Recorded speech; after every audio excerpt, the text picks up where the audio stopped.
जय ठाकुर जी, धनराज प्राकृतिक फार्म, नारायण भाई वसरा, गुजरात, राजकोट। चलो आज हम दिखाते हैं मूंगफली में पानी शुरू किया कल दोपहर के बाद, और दिखाते हैं मूंगफली और हमारा नेपियर घास कैसा दिख रहा है, झिंझवा कैसा दिख रहा है। चलो सब दिखाते हैं। मस्त बुलेट नेपियर घास दिख रहा है, और 1 महीने में तो शायद 1 मंथ में कटाई भी आ जाएगी। और चलो झिंझवा दिखाता हूँ। देख सकते हो ये झिंझवा घास, और बस अब 15-20 दिन में इसमें भी कटाई आ जाएगी। चलो अब मूंगफली की ओर जाते हैं। यहाँ पे कल दोपहर के बाद पानी पी चुकी है मूंगफली, और आप देख सकते हो। और हमने लगातार शुरू से, जब से बुआई की तब से वीडियो डालते रहे, कैसे बुआई की, कैसे खरपतवार किया, कैसे इसमें जुताई की, सब चीज़ के बारे में वीडियो हमने डाला।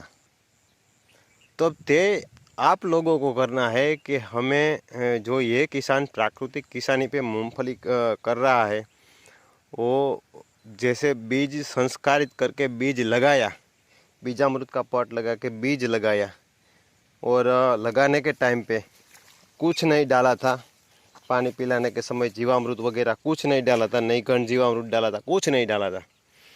फिर भी आप ये हमारी मूंगफली देख सकते हो कैसी दिख रही है। तो कहने का तात्पर्य ये है कि अब हमें लग रहा है कि हमारी ज़मीन की जो क्षमता है दिन ब दिन बढ़ती जा रही है। और हमने 60 डे के आसपास घन जीवामृत डाला था, वो भी हमने वीडियो में डाला था और वीडियो दिखाया था। तो कहने का तात्पर्य सिर्फ और सिर्फ है कि आप अपनी ज़मीन की क्षमता यानी कि रोग प्रतिकारक शक्ति बढ़ाइए। पैदावार और फसलें तो एकदम तंदुरुस्त निकलेगी, और निकलेगी 100%।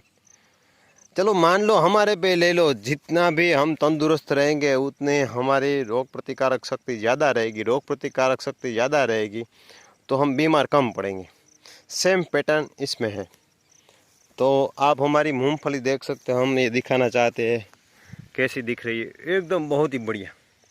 आज शायद हमारे ख्याल से 96 या 97 डे के आसपास हुआ होगा, 98 डे के आसपास। आज हम हमारी मूंगफली के प्लॉट में खड़े हो, और 100% उसके ऊपर पत्ती है। G20 वैरायटी में बहुत ये पुरानी वैरायटी है, और इनमें ज़्यादातर किसानों की G20 यानी कि गुजराती में G20, એટલે ज़्यादातर किसानों को बहुत दिक्कत रहती थी कि ये इस वैरायटी में सूखा आ जाता है वगैरह वगैरह, दिक्कत बहुत रहती है। लास्ट टाइम में पांदने इसके पत्ते नहीं रहते, वैसा ऐसा वगैरह बोलते थे किसान। लेकिन उसकी वजह क्या है वो किसी ने सोचा नहीं, और उसकी वजह तक पहुंचने की किसी ने कोशिश की हो न की वो मैं नहीं जानता। और आप देख सकते हो कितना ग्रोथ के साथ हमारी मूंगफली है। तो हमने तो इसमें कुछ नहीं किया, माँ धरती की कृपा है और गौ माता की कृपा है। तो समझना सिर्फ और सिर्फ है, आप किसी भी क्षेत्र में हो, कौन सी भी फसल ले रहे हो, आपने, मैं नहीं कह रहा हूँ आप मूंगफली लगाइए, आप ये लगाइए वो लगाइए, इसमें बढ़िया रहेगा। जैव विविधता के साथ हम चलेंगे, आपके जो मिट्टी में जो फसल बढ़िया तरीके से रहती है उस पर ध्यान देंगे, फोकस देंगे, तो एकदम पैदावार आएगी आएगी आएगी, क्योंकि वो आपके भौगोलिक परिस्थिति के साथ जुड़ी हुई है, और एकदम आसानी से उसकी पैदावार होती है। हमारे खेत में मूंगफली में शायद ईयड़ वगैरह होगी, नहीं होगी हम नहीं बोलते, क्योंकि ये बगले है, इसकी वजह से हम बता रहे हैं, काफ़ी है। तो ये ईयड़ वगैरह होगी तभी हमारे प्लॉट में आएगी। और अभी देख सकते हैं आप नीम के पेड़ पे कितने बैठे, हम यहाँ पे आए, उसकी वजह से वो यहाँ से नीम के पेड़ पे चढ़ गए। तो कहने का तात्पर्य सिर्फ है कि एक तो रासायन हम हमारे पैसे से खरीद के डालते हैं, उस वजह से हमारी ज़मीन की उर्वरता है, जो उनकी जो क्षमता है उनको हम नष्ट करते हैं। इसके ऊपर फसल के ऊपर कीटनाशक डाल के जो शायद हम आज से 7 साल पहले केमिकल खेती करते थे, तब की बात बता रहे।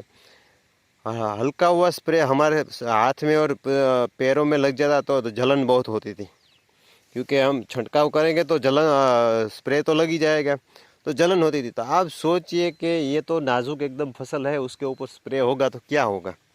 फिर भी जो कीट वगैरह वो मरती नहीं थी। तो हमें सोचना ये है कि जो आएगा उसके पीछे भी उसका जो नियंत्रण करने वाली चीज़ है वो सब कुछ आने वाली है। तो हमें उनमें डिस्टर्ब ना करना, हमें उन्हें डेवलप होने देना है। जो भी आएगी उसके पीछे उसका भी जो नियंत्रण करने वाला चीज़ है वो भी आएगी। आसपास के खेतों में 2-3 खेत मूंगफली का है, किसी के खेत में नहीं जाते। क्यों यहाँ पे आता है? क्योंकि यहाँ पे किसी भी प्रकार का छंटकाव नहीं होता, क्योंकि यहाँ पे जब हमारे खेत पे नीचे आते हैं तो किसी भी प्रकार की दुर्गंध नहीं आती। तो उस वजह से हम उसमें उन्हें एक्स्ट्रा इनवाइट दे के, कुछ रिश्वत दे के हम उसे तो नहीं बुलाते। और यहाँ पे इसकी प्रकृति के पास तो किसी का नहीं चलता। तो उस हिसाब से हमें समझ के चलना है कि प्राकृतिक किसानी में एक तो श्रम कम होता है और पैदावार अच्छी रहती है। और ये चारा जब हमारी गौ माता खाएगी तब तो उसे इससे भी बढ़िया आनंद मिलेगा, क्योंकि इनके ऊपर किसी भी प्रकार की दवाई छिड़काव वगैरह कुछ नहीं हुआ उस वजह से। क्योंकि उनमें भी इम्यूनिटी पावर आएगा, तो वो भी कम बीमार पड़ेगी। मैं अच्छा लगाने के लिए मैं नहीं कहता, क्योंकि मेरी गौ माता पिछले जब से हम इस खेती के साथ जुड़े और इनको भी नेचुरल खाना मिलना शुरू हो गया, तब से इनमें भी रोग प्रतिकारक शक्ति ज़्यादा अंश तक बढ़ गई। तो हमें समझना सिर्फ और सिर्फ सभी को इम्यूनिटी पावर वाला खुराक चाहिए। और आज हम देखते हैं कि बात बात पे थोड़े दिनों में बीमार पड़ जाते हैं लोग। तो उसकी वजह सिर्फ और सिर्फ केमिकल पेस्टिसाइड वगैरह छिड़काव किए हुए जो भी फसल है वही उसकी कारण है। हमारे तो सोचना और देखना और जानना यही आया है। तो आज शाम तक तो ये पानी ख़त्म हो जाएगा, क्योंकि 2 मोटर शुरू की, एक इस तरफ की है और एक तरफ जो ये बगले जा रहे हैं वहाँ पे, एक वहाँ सामने से आ रही है, कोई इधर से आ रही है। तो हम सिर्फ और सिर्फ ये कहते हैं कि आप प्राकृतिक किसानी की तरफ रुझान रखिए। हमने इसमें एक भी प्रकार का स्प्रे नहीं किया। दूसरी बात, सिर्फ और सिर्फ इसमें 2 ही चीज़ों का ध्यान रखना है, खरपतवार का नियंत्रण करना है और इनमें जो इनकी जो ज़रूरत है, हमने इस साल जीवामृत नहीं डाला था और अगले स्टेप में हम धीरे धीरे बढ़ते जाएंगे। ज़्यादा से ज़्यादा काम कम हो। गेहूं की फसल हम लगाते हैं तो आप कल्पना भी नहीं कर सकते कि ऑर्गेनिक खेती में इतना बहुत ही बढ़िया रिजल्ट गेहूं में। और आलू भी लगाया, तो इस क्षेत्र में तो आलू कोई नहीं लगाया था, हमने आलू लगाया था, आलू में भी इतना बढ़िया रिजल्ट मिला था हमें। तो सिर्फ और सिर्फ जो दे सकता है वो प्राकृतिक किसानी दे सकता है। हमें हमारा खर्चा कम करना है, हमारी लागत कम करनी है और हमारे उत्पाद का जो सही रेट मिले, क्योंकि हमसे हैंड टू हैंड बिक जाएगा, उस वजह से उसका रेट भी सही मिलेगा। तो सिर्फ समझना ये है। तो चलो मिलते हैं नेक्स्ट वीडियो के साथ।